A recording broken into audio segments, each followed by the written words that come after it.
Profit special interview with Russell Grandinetti, SVP International Stores, Amazon Globe. He spoke about Amazon's core principles, their expansion plans in India, and also role of AI in employment opportunities, and a lot more. Let's take a look at this chat with my colleague Shrimi Chaudhary.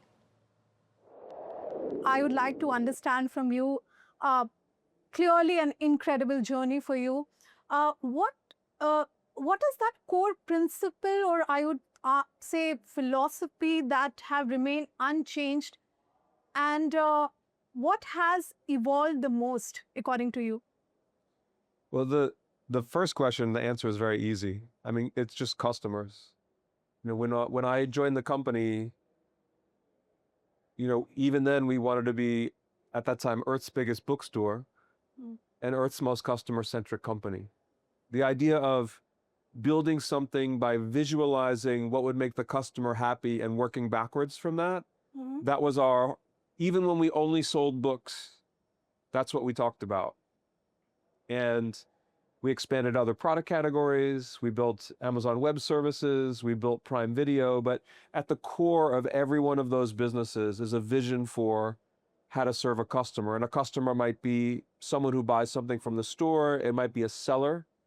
It might be a developer. It even might be a creator in something like the TV and movie world. But that's our obsession. That's the place we start as a company. Clearly, and in fact, I guess that is something that remained unchanged for Amazon. Yes. Okay. Moving on to today, some very impressive announcement, I would say. And just for context, Amazon says that it digitized over 12 million small businesses in India, enabled $20 billion cumulative e-commerce export, also 2.8 million jobs. Amazon supported. I wanted to understand, and I'm curious also here, that there are certain frictions still remain as far as MSMEs are concerned, small businesses are concerned, with regard to the fee structure, compliance burden, etc. How are you going to address those issues? What's your plan on that? Well, it's an ongoing set of work. So the way we've gone from, frankly, very little to $20 billion in cumulative exports. And then today we also announced our future goal by 2030, we're going to make that 80 billion. So the only way it's possible to continue to grow the volume of what Indian sellers sell to customers around the world outside of India is by doing exactly what you say, make things easier and lower cost for a small family business to reach a customer in Japan or in Italy or in the US. Absolutely. And so there's a tremendous amount of work inside our company to build tools that actually make that seller's task simpler and easier.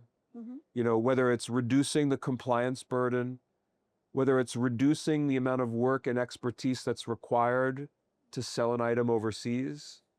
I mean, a seller here in Delhi shouldn't have to type out the product description in French to get a French detail page. Today we have sets of technologies that can make it easy for that seller to reach that customer, maybe in a way that was never previously possible. And so we're very proud of that, because that's clearly an opportunity for our business, but it's also clearly an opportunity for India. We're very proud to be playing a role in helping that growth come about. But tell me, do you get a chance to, get sense on ground from these sectors? How often are you talking to them to understand their problem and ensuring that this will be addressed? How often do you do that? Constantly. Okay. Yesterday, as part of our trip here, myself and other leaders from Amazon met sellers in person to talk to them and hear what's going well, what's not going well. What do they wish we would build? What do they wish we would influence? Part of our job is also sometimes to be a representative on behalf of our group of sellers, maybe to governments, maybe to other, transportation companies, like you name it. So today we made some important announcements as it relates to the infrastructure within India and how we'll be able to grow not just exports, but also the business in India too. The investment announcement includes investments in infrastructure, data centers, jobs. We expect to add to the 2.8 million that we believe we've created in India already, another million or more in the coming years, by virtue of the $35 billion in incremental investment on top of the $40 billion in investment we've already made. And that makes Amazon already one of the largest, if not the largest foreign investor in India, one of the largest job creators in the country. And by the time we reach that 2030 goal, I suspect we'll also be the leader in helping India sellers reach customers outside of India. That's something we're incredibly passionate about, and the progress we made so far is something we're incredibly proud of. Fair point. In fact, one more, important number, and again, I would quote, is about generating 1 million additional job by 2030. Yes. But this is somewhere coinciding with the global robot deployment as well. Yeah. Do you think that these plans will, or the AI will displace the human workforce? Yeah. And even if that's so the case, whether there will be any retraining sort of program for them, and in that case, how does this net out for your net job growth? Yeah. I would like to understand the Sure. job growth, how you looking at it. Well, first, I mean, it's important to remember technological change has always brought change. Absolutely. I mean, we can pick out obvious examples of the distant past, cars and electricity changed the world, they eliminated jobs, but ultimately the society it brought us, the capabilities it brought us, the jobs that became available as a result of those technological changes, even the internet in general, has made possible all the investments we just talked about. They're only possible because of the internet evolving and creating a commercial opportunity. So it's true too that AI will change the way some work is done. Certain kinds of work won't be done anymore or won't be done the same way. Inside of our company, we're working very hard to ask our teams to learn new skills and adapt to what is now possible. But I know that kind of change can sometimes create fear, but rest assured, we feel like there's far more opportunity than there is things to be worried about. So how Amazon is kind of balance this, both, of course, the emerging AI you can't ignore, but also the human workforce, how you sort of planning to balance it? Well, yeah, I think it's important not to try to just be defensive and maintain the status quo. Every company has to look to the future. We want here in India to evolve, be participant in evolving the country to create that sort of, Viksit Bharat, that is talked about here so much. And Amazon has a role to play in that happening. And AI will be part of, not about Amazon, but how our society evolves and how business is done. And we're really proud the fact that frankly, we use it in many different ways in making the business better already. Some of what we talked about in terms of making it easier for sellers to export outside of India is already being done with AI. And there's much more to come. I'm sure. Moving on to one more issue, which is quite persistent, the counterfeit goods. And in fact, it's a menace which has always been there. So how are you addressing that issue, especially if you are aiming to expand to 15 million seller by 2030? How are you ensuring that the fake listing will come down to below 1%?